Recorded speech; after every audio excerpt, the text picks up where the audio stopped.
Good morning, everyone. We're going to go ahead and get started. Thank you and welcome to the live panel discussion for the 2020 Youth Civic Engagement Symposium. Today, we're expecting over 100 students from Erie's Public Schools and Union City School District and the Percy's House Charter School of Excellence to participate in the live Zoom session. If you're here from a school I didn't mention, please send a message in the chat to let us know. We're really happy to have all of you here with us today. You might know that this is the 5th year that Erie Together, Gannon University, and U.S. Senator Pat Toomey's office are holding this symposium. Our goal is to help students better understand government, community, and the opportunities they have to get involved and make a difference. This year's event looks way different than it has in years past because we did everything virtually. Instead of bringing students together for a day-long event and visiting government buildings downtown, we brought our speakers together to do a series of videotaped panel presentations. This was made possible through the generous financial support of the National Fuel Gas Company Foundation and the invaluable professional assistance of Community Access Media. So we're very, very grateful to them. Now, in terms of the students and schools, we know that some of you have watched our videos already and others haven't done that yet, but today you get to ask federal, state, county, and local government officials any questions you might have for them. Please understand that if you are here and can hear us, your technology is working. Here are some additional things you should know to help ensure today's session goes well. First of all, panelists, please make sure your camera is turned on and your microphone is muted. And remember to unmute yourself when you are speaking. Schools and students, your cameras and microphones have been disabled. So when you want to ask a question, you will be using the chat function, and I'll explain how to do that in a minute. Finally, we are recording this event, and we did provide our Zoom link to local media in case they wanted to check out today's session. Now, here is how schools and students will submit questions for panelists. The chat feature is located in the main bar at the bottom of your screen, and it's labeled chat. When you have a question, please click on the chat button and type in your question. If you want to direct your question to a certain panelist, please include his or her name with your question. If your question is for anyone to answer, just give us the question and we'll call on people. I will pose the questions to our panelists. We have an hour set aside for this event, but if we run out of questions before then, we'll wrap up early. So before we start, we want to ask everybody to try their chat. So please type in a quick hi or hello so you get a feel for how it works.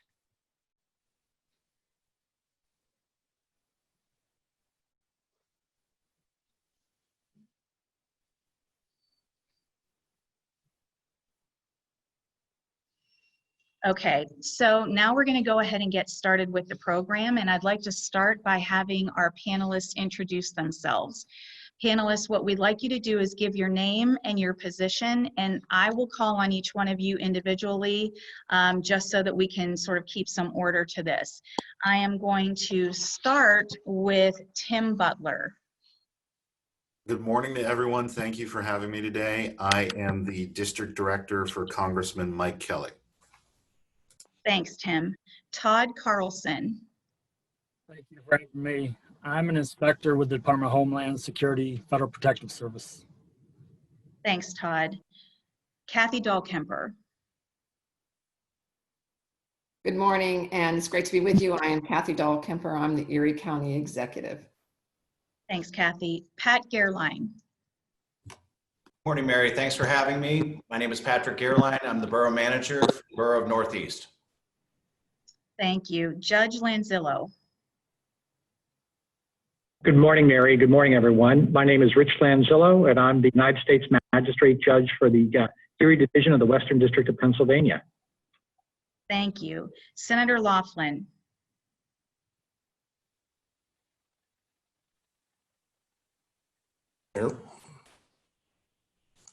Hi, we can hear you. Can you hear me now, Mary?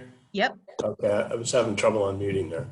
I'm State Senator Dan Laughlin. I represent the 49th District in Pennsylvania, which includes most of Erie County. Nice to be here today. Thank you. Sergeant Lenox.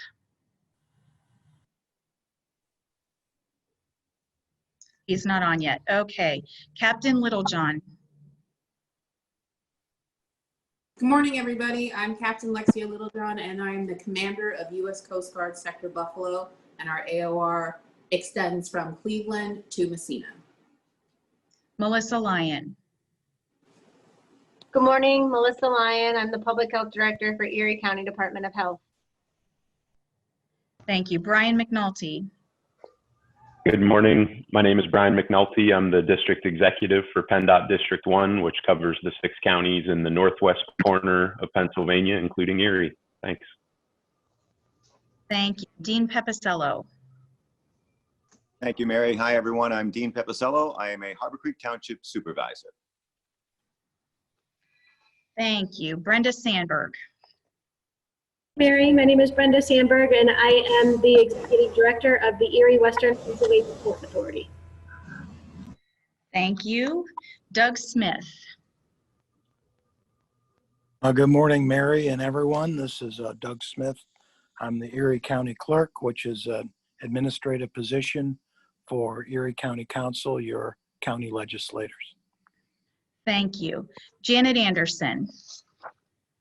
Good morning, everyone. Janet Anderson, Executive Director of NWPA Job Connect, which is the local workforce development board. Thank you. Sergeant Lennox. Yes, Sergeant Tom Lennox, City of Erie Police Department. I'm currently the Police Athletic League Coordinator and Recruiting Officer for the city. Thank you. And we have an additional person joining us on the Zoom today that was not part of our original panels, and that's Judge Marshall Piccinini. Judge Piccinini, would you introduce yourself? Good morning, everyone. Thank you, Mary. I'm Judge Marshall Piccinini of the Erie County Court of Common Pleas. I took a different path to becoming a judge here today that Mary asked me to explain a little bit about, having been a federal prosecutor for 20 years. Last summer, Governor Wolf nominated me to become a judge here in Erie County. And with the assistance of Senator Laughlin and the rest of the Senate, I was unanimously approved, and I've been a judge for the past 14 months here in Erie County. Thank you very much. And everyone, again, thank you so much for your participation. Now, for the schools and students, we are monitoring the chat so you can begin to offer your questions, but I am going to start. And the first question we have is for Pat Gerline. Pat, are there opportunities for people, high school students age, to volunteer, work, or even job shadow at your municipality or place of work? What are those opportunities, and how can students find out what's available? Well, that's a great question, Mary. We're always looking for new, ambitious talent to join the workforces here in Northeast. And in local government, at least in our government, we have the opportunity for individuals to come in and do summer internships. They could actually work in our water, our wastewater, our streets departments. There's shadowing opportunities in our police force where they can actually come in and work as interns in that system. So there's no limit to available work for individuals that are looking to come in, especially, high school students that are interested in government or just interested in the positions in which we have. So the best way to do that is to reach out directly, call the borough offices here, email me. Hopefully that'll be provided, and we'd love to talk to you. We'd love to talk to you about new opportunities and trying to participate in your local government. Thanks, Pat. Question that came in subsequently: are there opportunities for students to volunteer in groups within any of the municipalities or any of the places that that you work within? Right. Again, when you're talking about volunteer opportunities, there's a lot of opportunities. Speaking just for Northeast, there's many nonprofits that are always looking for volunteers. There's an extensive group of individuals that are always looking at doing fundraisers or volunteer opportunities for events, or participating in neighborhood watch groups, or getting out the messages, getting out the vote, and participating in your polls. I think this is a great opportunity, somebody's looking to volunteer, to become active in their community, now is the time to do it. I'm sure that every one of these panelists will tell you that there are invaluable opportunities available throughout Erie County for folks that are willing to volunteer. The volunteer base is dying overall. It's getting aged, and we're always looking for young, new individuals that are interested in participating in their community. Brian McNulty, we have the same question for you. Are there opportunities for people high school age to volunteer, work, or even job shadow within PennDOT? Yes, there are. We have a job shadow program that is pretty active. It's a little bit different now currently with the COVID shutdown, but normally we are able to have high school students come into our offices, whether that be a maintenance building or our district office, and shadow any number of employees. We have equipment operators, of course, and mechanics in the maintenance buildings and other positions similar that are responsible for planning some of that work. And then in the engineering district office, there's a wide range of engineers, traffic engineers, civil engineers. We do bridge design, traffic analyses. We do environmental work, real estate work, and similar things. So there's a lot of opportunities there. And how do students find out about those opportunities? They can go to our website, and it'll direct you to find PennDOT near you, which will direct them towards our District 1 website, and you can find more information there. Okay, thank you very much. Would any of the other panelists like to weigh in on that? If so, just show me your hand. Okay, thank you. We're going to move into the next question then, and this one's for Brenda Sandberg. Brenda, what is your earliest memory of your own civic engagement? What did you do, and what impact did that experience have on you? Oh, that's a great question. And I have to think way back to when I was in high school, which was long ago. My first civic engagement was actually through my church. So I grew up outside of Buffalo, New York, and participated in the Lutheran church system up there. And I was nominated and voted to be the youngest individual to serve on our church council. So I was only 17 years old at that time. And then from there, I actually went on to represent all youth at a national summit, all youth in New York State at a national summit in Texas, if I remember correctly. Again, it's going back a ways. But really what that taught me, I think that was part of the question, what that taught me was just networking. It's amazing the number of people that you can meet that have similar interests and have diverse interests that allow you to learn from. Would any of the other panelists like to weigh in on that? Okay, the next question we have goes to County Executive Dahlkemper. Are there specific classes that I should take in high school or afterwards if I want to run for public office or have a career in government? So I think that's a great question, and it's one I get often. And what I tell people that think that they might be interested in government, certainly there are paths that are more common to becoming an elected official.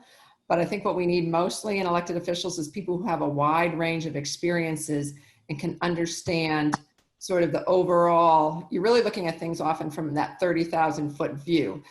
Every day I'm dealing with things such as public safety, health, social services, the economy, transportation, on and on. And so the best thing that I did in my life was actually kind of going back to the question that was asked just previously, is I got involved early in my life and throughout my life with many different organizations and many different groups of people. And my career path led me to doing a lot of varied things. I was a dietitian for many years. I started a nonprofit, and I just worked in a lot of different areas. So as an elected official, I brought all of that experience with me from meeting a wide variety of people from a wide variety of walks of life.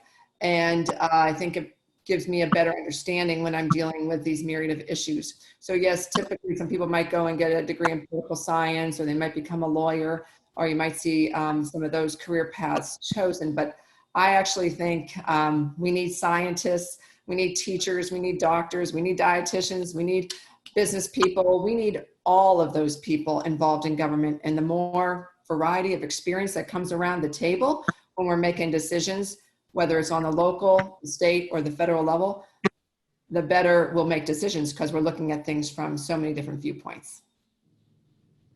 Thank you. Dean Pepicello, we'd like you to weigh in on the same question. Are there specific classes I should take in high school or afterwards if I want to run for public office or have a career in government? Thank you, Mary. Yes and no. I think the most important thing from a local government standpoint is that you stay in school and get your degree and be the best student you can be. I think that's probably the most important thing. But if you're looking specifically, local government has two very different prongs to it. One is more office related, tax collection, zoning, code enforcement, recycling, all of the things that go with that. And I think if you're looking at that or looking to run for any particular office at any level, history classes are certainly very important. Government, business in general, all very important. And then there's kind of the blue collar, quote unquote, side to local government. So certainly things offered through VOTEC, certainly mechanics, engineering, electronics, machinery operation, all of those things are very important. That is a large component of what goes on in local government. So any of those things would probably help if you were looking for a government track eventually as a career. Right, and we had another question come in, Dean, that I'm just going to jump to because you just sort of hit on it. Somebody recently drove by the township building and saw you were hiring people with a CDL license. What types of jobs are available at the township that would require a CDL? Yeah, Mary, I can't stress how important this is. It's not, I'm one of the local government reps and there are a few here, but when you look at every local government in Erie County and certainly all across the nation, the need for CDL drivers, the need for mechanics is great right now. There are students that could walk out of high school and into family sustaining great careers in government. So really you're looking at road crew jobs. So certainly you're out plowing snow, number one, I think is what local municipalities do. You're in the larger trucks. CDL means you're plowing snow, you're running gravel to wherever we're going. You're helping on stormwater projects. So there are hundreds of jobs, and I don't use that term lightly, and I'm sure Brian would say the same thing at PennDOT for those with CDLs and inspection mechanic licenses. They're out there. They need to be filled now. They're open now, and we'd welcome young people to come in ready to do those jobs. Thank you. Does anyone else want to weigh in on that question? Hey, Mary, I wouldn't mind jumping in just for a second. Sure. I think what Kathy Dahlkemper mentioned about having just a wide range of life experiences is very helpful. From what I've seen in the Senate, we're a pretty diverse body. We have lawyers, nurses, and a construction worker or two. I think having a wide range of life experiences really makes a legislative body a lot better because it brings a different perspective to the legislation. So just for those kids that are interested in it, I think, like Kathy had said, do some volunteer work and expand your horizons first. Thank you very much. Okay, the next question we have is for Judge Piccinini.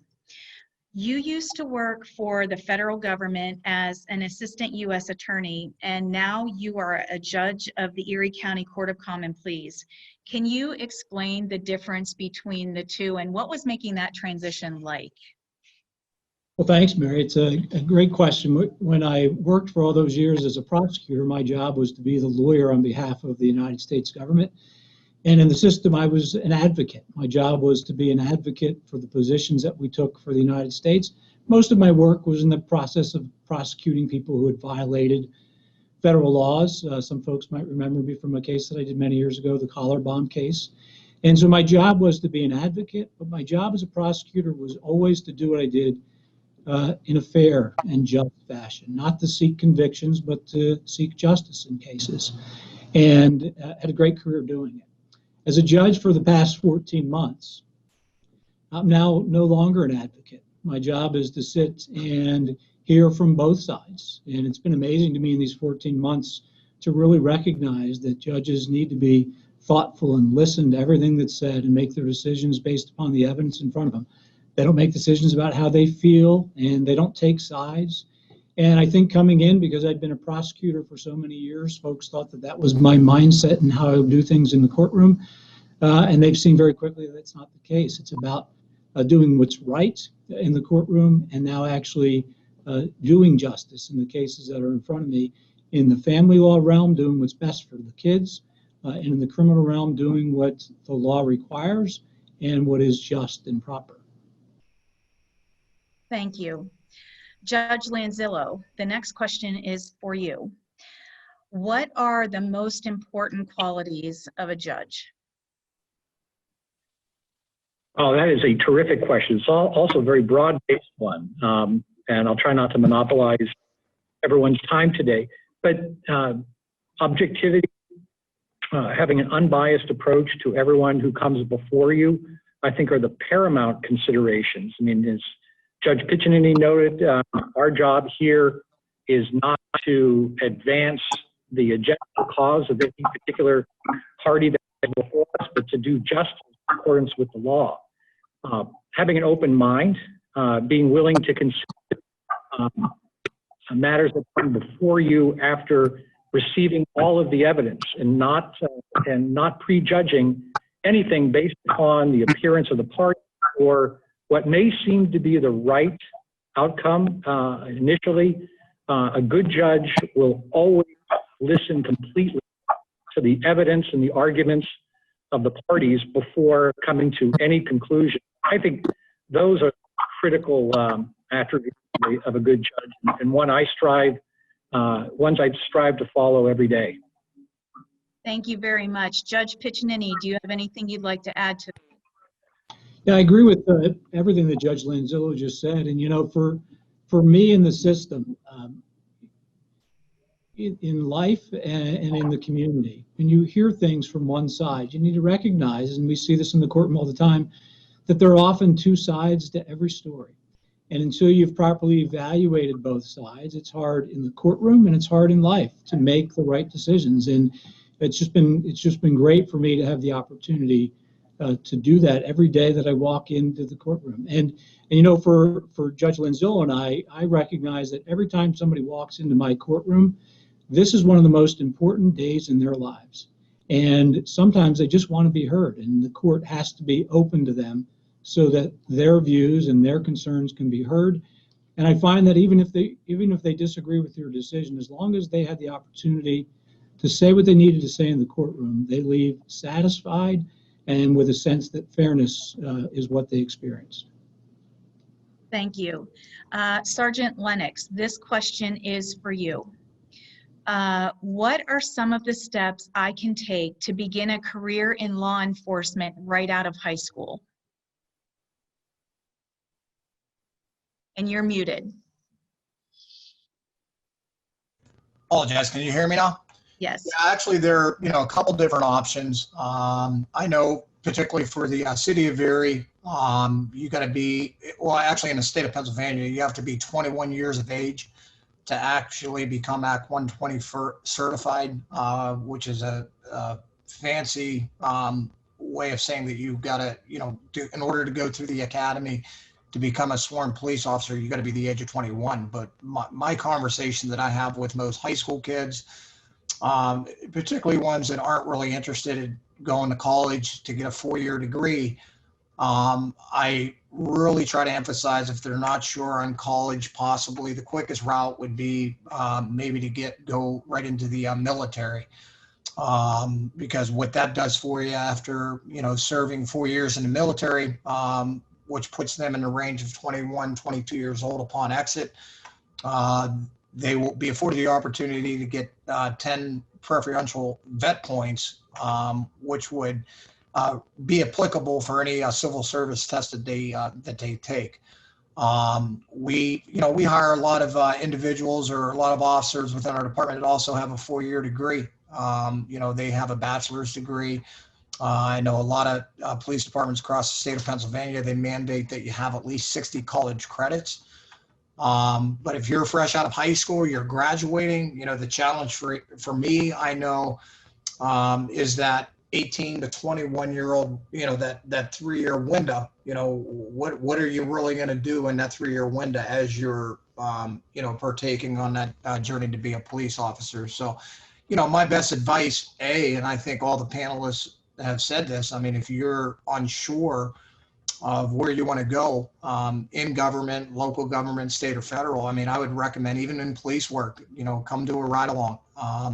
If you're the age of 16 already, with a, you know, parents' permission, and you know, sign our ride along form, they can actually start riding along now. And at the age of 18, you know, essentially request to do a ride along to, you know, get a sneak peek or a snapshot of what it is that we do in police work. And how would they do that? Would they call the police department, or how do they get to do that? Yeah, actually, they could come down to the City Hall, which is located on 7th and Peach Street. They could walk into the front counter, ask to, you know, request that they fill out you know, ask for a ride-along form, and the clerks would be able to assist any potential student or anybody over the age of 18 in filling out that form. At which point they would, you know, there'd be a minor little background check.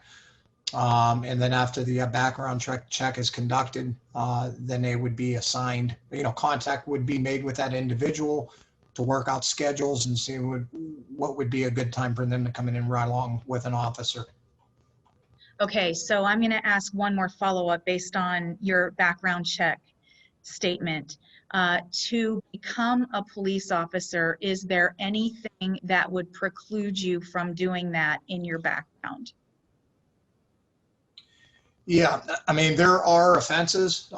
There's what we call disqualifying offenses, you know, depending upon what it is. Usually anything higher than misdemeanor 1 would essentially disqualify you from becoming a police officer. But that doesn't mean that if you get in trouble as a younger youth, that would completely, or even as an adult, that would completely disqualify you from becoming a police officer. Now, with that being said, the state essentially sets the guidelines for what would be a disqualifying offense, which would prohibit any individual from becoming a police officer. Okay, thank you. Okay, another question that just came in for our local government panelists here.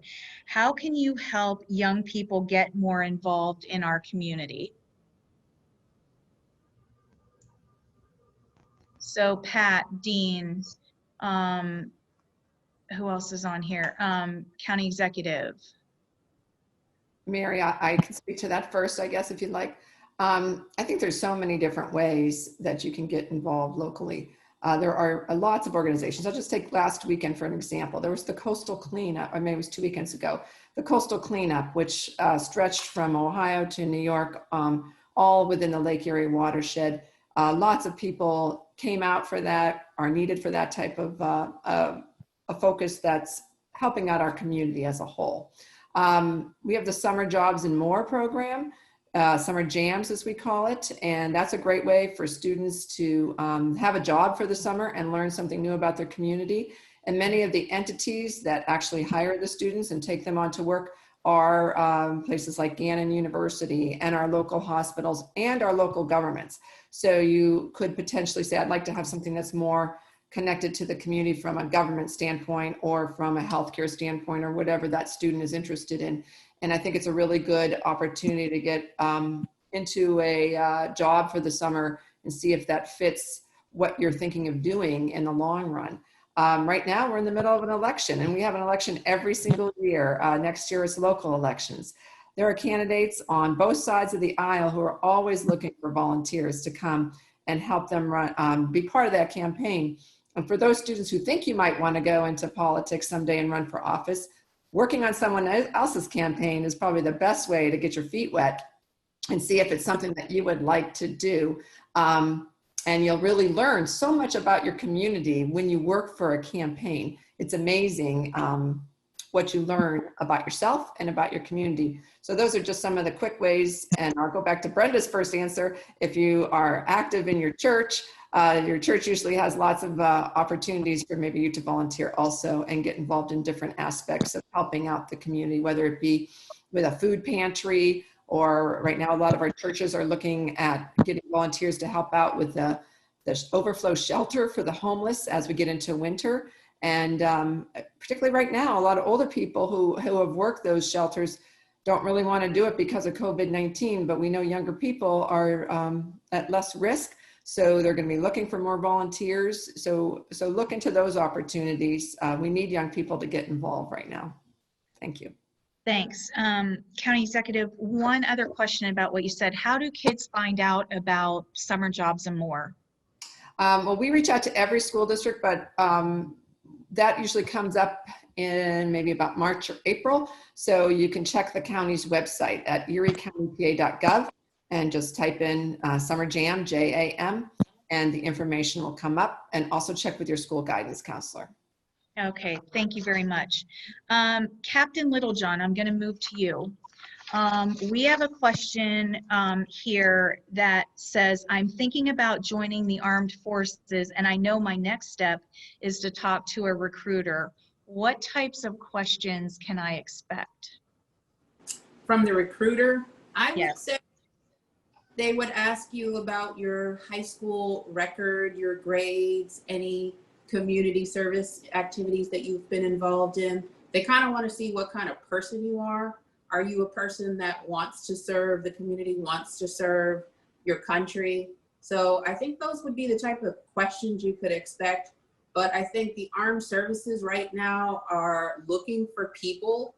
So I wouldn't let any of the questions that they might ask you scare you off. If you're interested in the military, I say go for it. And I'm kind of biased. I think the Coast Guard is the best service. And I really encourage folks and the students to kind of look at the missions of the different military services, because the missions are quite different and the cultures are quite different. Some of the other services have more of a warrior culture. They go overseas and they fight enemies. And the Coast Guard sticks around the United States, and we do more of a homeland security type of mission, a humanitarian mission, search and rescue, pulling people out of the water, those types of things. So I would say the better question is ask what you want to do rather than what you think the recruiter is going to necessarily ask you, because they're going to be looking for you. Okay, I'm going to follow up with another question that just came in. Captain Littlejohn, when did you know you wanted to be in the armed forces? I knew, let's see, I knew when I was about 17, graduating from high school, that I wanted to do something with the environment. I was always very interested in marine pollution and environmental pollution and how that affects the environment and how to save organisms from contamination. And the Coast Guard really came to mind, not as a military service, but as a way to protect the environment. So it kind of was a confluence of different things that I was looking for, but I was always really interested in the environment, and the Coast Guard provided that opportunity for me to be able to do that. Thank you. Janet Anderson, this next question that we have is for you. So you work with Northwest PA Job Connect, and we are interested in what that organization does and how does it benefit Erie County? Okay, good question. NWPA Job Connect is the local workforce development board. And most of you probably know of the NWPA Job Connect as the PA Career Link. So we are a local employment agency-like organization, but we are funded by the government. We are a public workforce system that helps local people with finding jobs, and employers find local people to work for them. So think of us as a local employment agency. We benefit Erie County in many ways. because we help individuals that don't know where to go next find perhaps their first job. We also help employers find individuals that are looking for employment. We help with training dollars, both for the individual and the employer, so that we are sure that the people that come into those positions have the skills that they need to accomplish those positions. We also provide supportive services. So for example, if we are putting someone into training and they do not have the funds to get back and forth to that training or to a job, for example, we can provide them with a bus pass, or we might give them scrubs so that they are able to meet the requirements of their employer, or books for training. So those are some of the examples that we provide. Another example that was mentioned earlier, Kathy talked about, County Executive Dahlkemper talked about the Summer Jams program. We also have a summer internship program for both high school and college and out of school youth. It's called SLIP, and we do that every spring. So that helps both our employers and our local youth to experience opportunities that exist right here in Erie County. Okay, so I have two follow-up questions for you. First one, how do students learn more about SLIP? So the SLIP program is one where we work mainly with the employer side, and every spring, starting in about January, we put this out on our website, and you can find it at nwpajobconnect.org. Your teachers and school districts can find out through the intermediate unit. We make that available to them, so that we're sharing that information. Thank you. Second question, you mentioned skills that employers are looking for and making sure that students or job seekers are prepared with those skills. What are some of the top skills that you find in common that employers are looking for in qualified candidates? Also a good question. So many employers can train for the occupational skills, or we can send you to a training provider to get those occupational skills. What's really important for any job is critical thinking, being engaged, making sure that you are there for more than just the paycheck.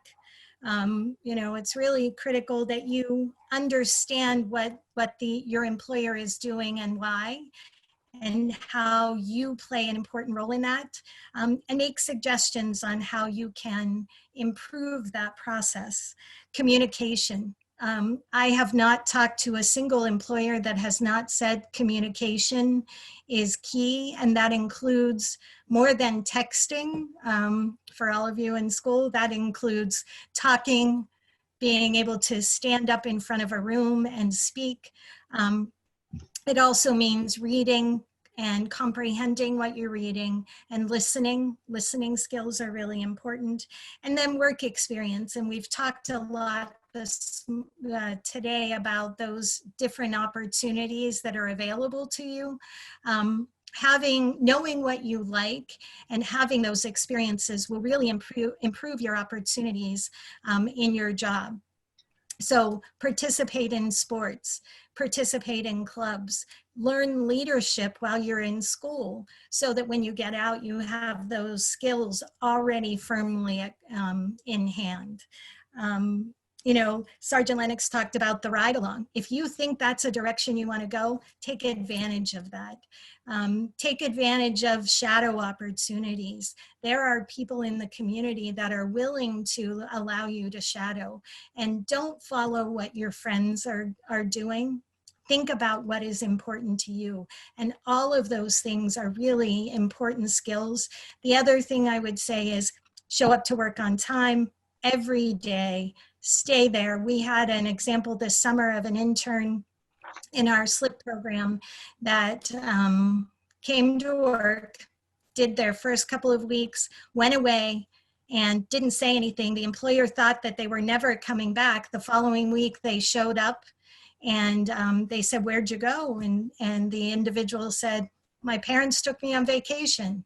But that was never communicated to the employer before they left. That communication, that being in touch is really, really critical. So those are the things that I hear regularly. Thank you. Senator Laughlin, this one's for you. Prior to coming into public office, you were involved in the construction business. How has working in the private sector prepared you for being an elected official? Also, we're interested in what kinds of jobs are available in the construction business. Well, thank you for that question, Mary. You know, when I first ran for office in 2016, and then I was fortunate enough to win, when I headed to the Senate, you know, I had a few misgivings. I wasn't sure, you know, if I would have the skills to be a successful senator. But what I learned very quickly was that the 35 or so years of private sector business experience in dealing with difficult customers and people that had very high expectations of what they wanted their homes to look like, and just, you know, general problem solving skills from being in business that long, translated very well to the Senate.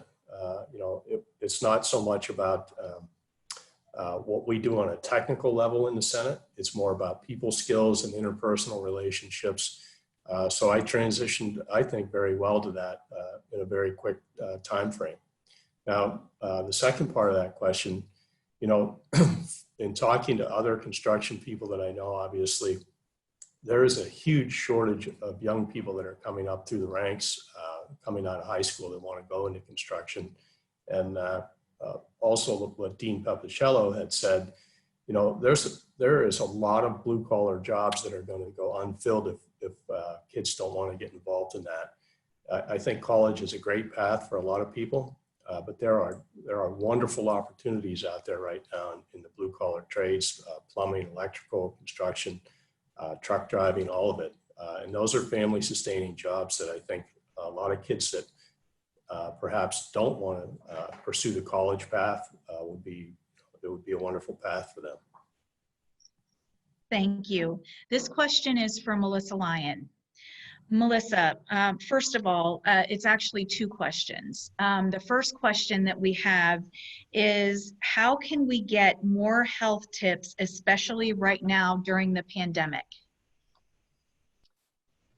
So without knowing exactly what types of health tips they're asking for, because there are a variety of health tips that can be offered, whether it was pandemic related or just general chronic disease prevention related, I thought maybe I would start with public health department's role is actually around population health, which is about protecting everyone's health. So the idea is to prevent injury, illness, disease, and premature death in all populations. We don't really offer very many individual healthcare services, as you may find from your provider, unless it's to benefit the entire population, such as immunizations or disease treatment, such as tuberculosis. So with that being said, if you're talking primarily health tips around chronic disease prevention, such as healthy eating, good exercising to prevent diabetes and other chronic diseases related to cardiovascular disease, how to stay tobacco-free in your life. Some of those materials are available through the health department at our eriecountypa.gov, and then click on the health department website. You may also continue to reach out to your providers and ask particular health tips with them. Many of them have ways that they can communicate electronically with you. And I know they're moving into more telemedication and telemed visits, which are super important now in the time of a pandemic, and actually one of the silver linings of a pandemic, because we've been talking about telemedicine being an option for many people in our community that we've just not been comfortable with or explored well. And the pandemic has actually sort of forced many of us to have to use more telemedicine. That's another good way to get information. And I was going to say, lastly, keep in mind that health departments and providers often work with community organizations. So anyone within your community, such as churches, youth groups, school districts, your school nurse. They have loads of information that is provided to them on a regular basis. So I hope that gives you a couple of additional options for reaching out around health tips. Thanks, Mary. Thank you. And you actually answered the second question we had was, other than dealing with the pandemic, what else is the health department responsible for? So is there anything you want to add in that regard beyond what you already said? Sure. I mean, the variety of things that public health department is responsible for is pretty vast. I only touched on some things that are out of health promotion and community health services, or what we call our nursing program. We also have a really large environmental protection program, and that is around protecting people where they recreate or eat. So, for example, restaurant inspections or food truck inspections occur out of the environmental division, as well as testing bathing beach or beach water. So you can imagine we do everything from water protection to immunizations, and then public health emergency preparedness, as you can imagine with COVID-19, has been a very engaged division in the public health department. So thank you. Thank you. Todd Carlson, this question is for you. During your presentation on the panel, you said you were in the Secret Service. What requirements do you need to become a Secret Service member? And is that something you're selected to do, or do you apply for that? Thank you, Mary. That's an excellent question. Most of the jobs with the Secret Service require the 4-year degree. They also take a lot of military members. You do apply for the job. I went through, it's a long process between the application, the background investigations, the polygraphs, but you can go on usajobs.gov. It's a great clearinghouse for all government jobs. And also the individual agency websites also have employment opportunities. I went through USA Jobs, and they, depending on what you're looking to get into, they will notify you if any openings are there. And it's for specific regions. You can put in US, or you can put in Western Pennsylvania, Erie. So it is a great clearinghouse for all government jobs. As for the Secret Service, like I said, applied for it. About a year, just over a year, is when I finally got appointed. Okay, thank you. This question is for Doug Smith first, and then we are going to also ask Tim Butler. The question is, your job is one that's kind of unique. There aren't a lot of positions like yours available.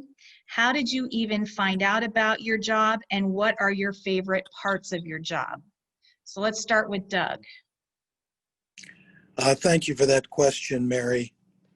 My job became vacant when my predecessor moved on to the State House of Pennsylvania back in 2003, and County Council put an ad in the paper looking for applicants, and I was fortunate enough to survive a couple interviews, and they felt my skills were the sort of skills they were looking for. I'd had some background with a television union. I had been involved in some very public situations with them, and spent a lot of time and a lot of years writing and communicating in the television industry, and all those things in the end helped me. And I wanted to mention today that communication, when you look at all the panelists today and all the various jobs, communication skills are so vital. So when people ask about classes and skills that they should hone in preparation for, whether it's running for office or helping in some other aspect, writing and speaking is so important. As far as the public parts of my job, or the favorite parts of my job, I guess it's the notion that I am doing something that's helping our community. You know, my job involves a lot of oversight over elections, and to me, that election, that our democracy and our freedom hinge on elections that are sound and fair and open. And so I take a lot of pride in making sure that our elections are just that way. And it goes beyond politics and beyond, I guess, you know, the principles that one holds for what type of government. I don't want to say that the wrong way. I'll just say that however you feel government should serve people, maybe that's better. Whatever party you feel is the one that represents you. I don't get involved in all that. I like to stay involved in the nuts and bolts of things being done fairly. Thank you. Tim, how about you? I'll echo what Doug Smith said. One of the great things about the group of panelists that we have here is they're all in the business of serving. Now, it's either serving their communities, serving their townships, protecting and serving. But one of the unique and wonderful things about my job is I get to serve people every single day. And as a district staffer for a congressman, we're basically the Google search or the help desk for anything that you might have as far as problems with the federal government. And there can be many different types of problems that you have, from not getting your tax return to if you're a veteran, not getting your benefits on time. And really, we have worked together and put together a team that really desire helping others. And the best parts of our days are when you can really meet a need for a person at the time that it is most difficult for them. Our role hasn't really changed, but it's become even more important, and the same for many of the other panelists during the pandemic. We have switched from doing a normal volume of calls in about 1,000 per week to about 4,000 per week.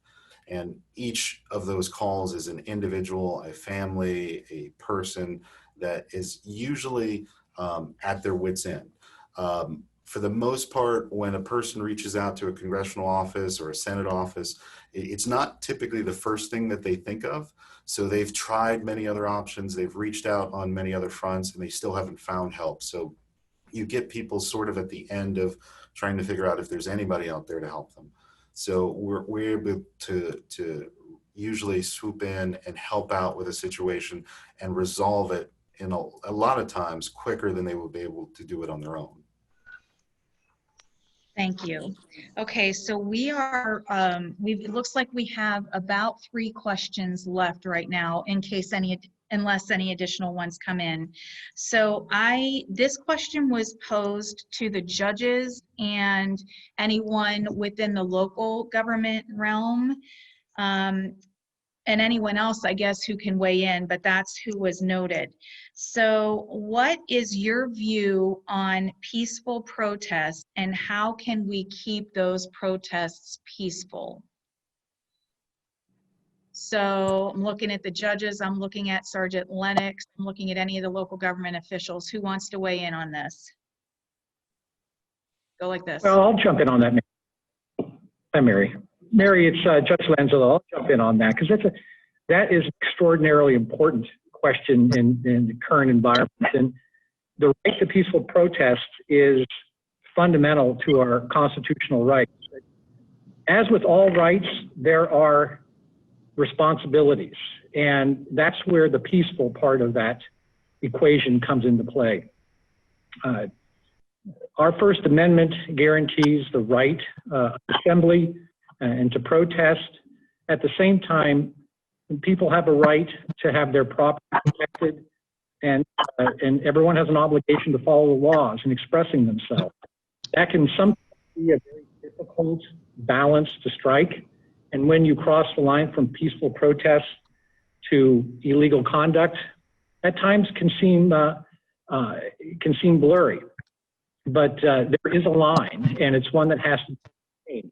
And it's one that comes before this court on a regular basis. It's the intersection of the criminal law and First Amendment rights arises, and as many know, it arose recently in Erie after the George Floyd protests, which had a very important public expression to it, a First Amendment exercise, excuse me, but also one where the conduct could be viewed as crossing the criminal line. So that's the way I look at it, and I think it's an excellent question.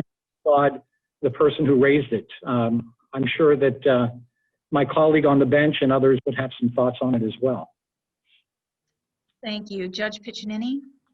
Yeah, Mary, again, I agree with Judge Lanzillo that it's a great question. But what's interesting to me about the question is that the student who asked it used words that may not even realize that those words actually come from the Constitution of the United States, the document that actually we can all be blanketed with and protected with those rights. And Judge Lanzillo and I are always cautious to not say anything that might compromise how we might rule in a case.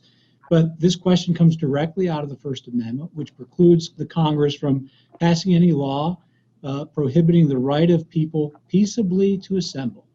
And it's a right that is enshrined in the Constitution. And it's a beautiful thing because not all countries in the world allow peaceful protests or are allowed to peaceably assemble. But here in this nation, we are. There is, as Judge Lanzillo indicated, though, a line that cannot be crossed because the absence of order in our society would be chaos. And so the question is for those who are peaceably assembled to comply with the law and to really be respectful of the right that's been provided to them here in the United States. And it's a great question. I think peaceable or peaceful protests are a wonderful form of protest and should continue until such time as they violate the law. Thank you. Does anyone else want to weigh in on this? Sergeant Lenox, you are muted. Yeah, just to, basically echo what, both judges basically very well covered that. I know just from a police officer standpoint, 100% agree. Most of us 100% agree that everybody has that First Amendment right to peacefully protest. Where it's not so blurry for me is, it's of my opinion that it's still, and I think Judge Piccinini said it very well, that, there's that line. I just don't understand. I don't think there's any reason to destroy somebody else's property or harm another individual, whether it's citizens or different points of view. It's okay. In our country, that's what the First Amendment is. You're allowed to disagree. But when those lines are crossed where, people that work hard for their businesses or their homes, or they're physically harming anybody in our society, that's when those lines are crossed. And as Judge Piccinini said, that's where law and order does come into place. It's a very complex question, but for me, it isn't as blurry as to what's right is right, what's wrong is wrong, which equates that it's okay to disagree, but how far do you take it?